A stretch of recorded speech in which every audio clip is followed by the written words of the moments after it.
Test होते हैं जो कि अपने ब्लड डोनेशन के अलावा, ठीक है, इसके अलावा भी प्लाज्मा डोनेशन के लिए अलग से मशीन आती है।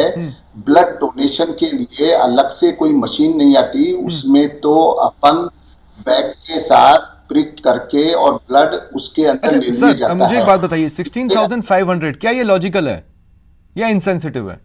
मैं बता रहा हूं कि अगर क्वालिटी अगर मान लो होगी, एक एक डोनर को एलिजिबल के लिए कई बार कई डोनर्स को जो है ना टेस्ट करने पड़ते हैं, और एक डोनर का टेस्ट के अंदर कम से कम 2 से लेके 3,000 रुपए तक का खर्चा होता है। ठीक है। और अगर वही टेस्ट हर हर लैब नहीं करती है, बहुत ही मिनिमम लैब जो है वो जयपुर के अंदर भी 1-2 लैब ही उसका टेस्ट करती है, ठीक है। और उसकी रिपोर्ट देती है जो आईजीजी एंटीबॉडीज होती हैं। और उसके बाद में जो स्पेशलिस्ट डॉक्टर जो उसको देखता है, इसके अंदर 2 घंटे का टाइम लगता है, ब्लड डोनेशन के अंदर केवल 5 मिनट का टाइम लगता है। ठीक है। और जो इसके अंदर तो इसलिए मेरा ये है कि सबके लिए नहीं होता है।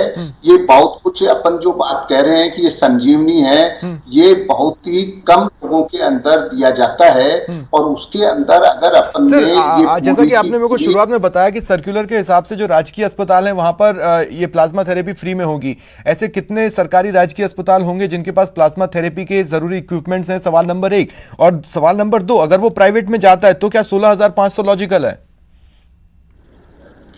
मैं ये कह रहा हूं कि क्वालिटी अगर है और वो चीजें पूरी की पूरी स्पेशलिस्ट डॉक्टर से करना पड़ता है, जो सुपर स्पेशलिस्ट होता है वही ये प्लाज्मा थेरेपी कर सकता है, और 2 घंटे बैठना पड़ता है। इसमें किसी भी प्रकार के अपन अगर कमती करेंगे तो वो कहीं न कहीं अपन उसको कंपनसेट करेंगे।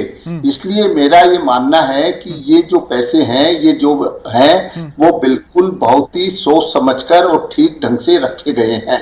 16,500 फिर दूसरे स्टेट्स कैसे फ्री में दे पा रहे हैं? ये सवाल मैं आपके पास आ रहा हूं धीरज जी। फिर दूसरे स्टेट्स कैसे दे पा रहे हैं? अगर 16,500 एक वाजिब अमाउंट है तो दूसरे स्टेट्स कैसे फ्री में दे रहे हैं? कैसे महाराष्ट्र में इसका शुल्क 5,500 ही है? अगर सारे स्पेशलिस्ट राजस्थान में और महाराष्ट्र में नहीं है, ऐसा तो हो नहीं सकता।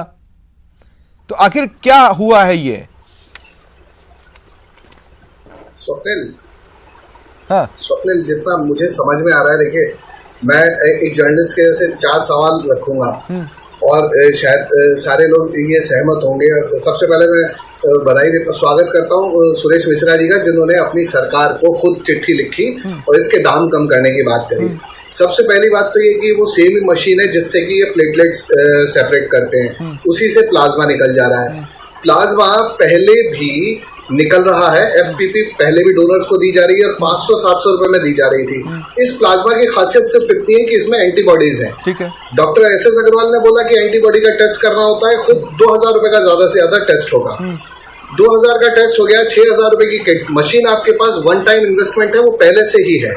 डोनर आपका फ्री है।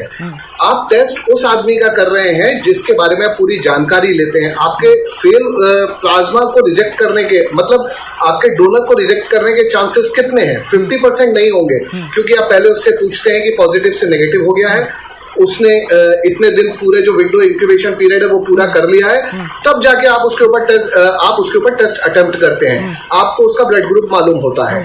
ऐसा नहीं है कि आप 20 लोगों को रैंडमली बुलाते हैं, उसको चाहे हुआ या नहीं हुआ, और सारे लोगों के टेस्ट कर देते हैं और 2,000 रुपए के हिसाब से काउंट करेंगे। पहली बात। दूसरी इंपॉर्टेंट बात इसमें यह है कि जब आप एक बार प्लाज्मा किसी का लेते हैं तो आप 400 ml के आसपास 400 ml प्लाज्मा लेते हैं। ये रूटीन प्रैक्टिस है पूरे देश भर में।